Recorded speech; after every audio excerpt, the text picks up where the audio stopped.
Hello guys, welcome back to my YouTube channel. In today's video, I'm going to show you how to borrow money from Cash App. So for this, just simply open up the home section of your Cash App. All you have to do is just scroll down on the home section, and over here under the section of more ways to add money, you will be able to find the option of borrow. In case if it's not shown for you, just simply open up your profile of Cash App and scroll down, and here on the support section, simply click on it, then wait for it to load.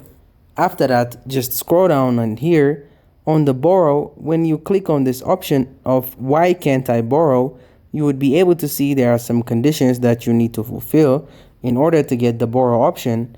In case if you have already done all the stuff which is required in order to get this particular option, you can simply click on this option of chat. After that, wait for it, then chat with the support and tell them that you require the borrow option, which is not there in your Cash App.